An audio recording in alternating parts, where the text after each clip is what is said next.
Summit 2025 దీనిపై దేశవ్యాప్తంగా దృష్టి నిలిచింది. తెలంగాణలో జరుగుతున్న ఈ అంతర్జాతీయ సమ్మిట్ను ఇవాళ మధ్యాహ్నం 2 గంటలకు గవర్నర్ జిష్ణుదేవ్ వర్మ, ముఖ్యమంత్రి రేవంత్ రెడ్డి కలిసి ప్రారంభించనున్నారు. ఈ సమ్మిట్ కోసం ప్రభుత్వం భారీ ఏర్పాట్లు చేసింది. మొత్తం 80 ఎకరాల విస్తీర్ణంలో ఏర్పాటైన వేదికను 8 ప్రధాన జోన్లుగా 33 స్పెషల్ క్లస్టర్లుగా విభజించారు. ప్రతి జోన్కు ప్రత్యేక థీమ్, ప్రత్యేక టెక్నాలజీ, ప్రత్యేక ప్రవేశ నియంత్రణ ఏర్పాట్లు చేయడం జరిగింది. ఈ సమ్మిట్లో పాల్గొనడానికి 44 దేశాల నుంచి మొత్తం 154 మంది అంతర్జాతీయ ప్రతినిధులు రావడం విశేషం. అందులో అత్యధికంగా అమెరికా నుంచి 54 మంది డెలిగేట్లు హాజరవుతున్నారు. సో ఇది తెలంగాణ పెట్టుబడి అవకాశాలు, ఇన్నోవేషన్, స్ట్రక్చర్ మరియు టెక్నాలజీ అభివృద్ధిపై గ్లోబల్ స్థాయిలో పెద్ద ఆసక్తి ఉందని సూచిస్తుంది. ఈ రోజు మరియు రేపు 2 రోజుల పాటు మొత్తం 27 ముఖ్యమైన అంశాలపై విస్తృత చర్చలు అయితే జరుగుతున్నాయి. వాటిలో global investments, artificial intelligence, green energy, urban transformation, digital governance, startup ecosystem, sustainable development ఇలాంటివి ప్రధాన అంశాలు. ఇందులో భారత రాష్ట్రాలు మాత్రమే కాకుండా విదేశాల నుంచి కూడా వస్తున్న నిపుణులు కూడా తమ అభిప్రాయాలను పంచుకోనున్నారు.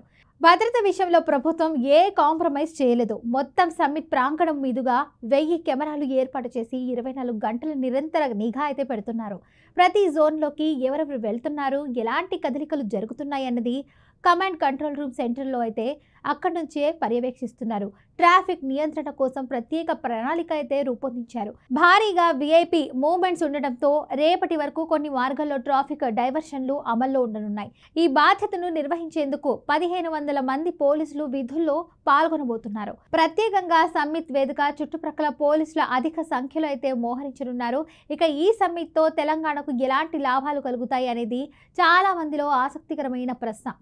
నిపుణుల మాటలో చెప్పాలంటే ఇలాంటి గ్లోబల్ సమ్మిట్లు పెట్టుబడులను ఆకర్షించడానికి, రాష్ట్ర ప్రతిష్టను అంతర్జాతీయంగా పెంచేందుకు, ముఖ్యంగా టెక్నాలజీ మరియు ఇన్నోవేషన్ రంగాల్లో భాగస్వామ్యాలను పెంచేందుకు ఎంతో కీలకం.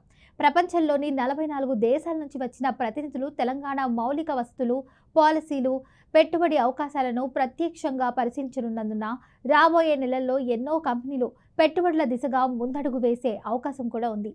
ఈ 2 రోజుల పాటు ప్యానెల్ డిస్కషన్లు, ఇంటరాక్టివ్ సెషన్లు, government industry meetings, global CEO round tables వంటి అనేక కార్యక్రమాలు అయితే జరుగుతున్నాయి.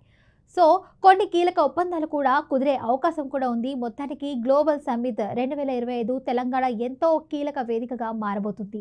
ప్రపంచ దృష్టి హైదరాబాద్ మీద పడిన ఈ సందర్భంలో ప్రభుత్వం రూపొందించిన భారీ ఏర్పాట్లు, భద్రతా చర్యలు, పాల్గొనబోయే దేశాల సంఖ్య ఆల్ టుగెదర్ ఈ ఈవెంట్ను ఒక అంతర్జాతీయ స్థాయి మహా సమ్మిట్గా తీసుకెళ్తున్నాయి.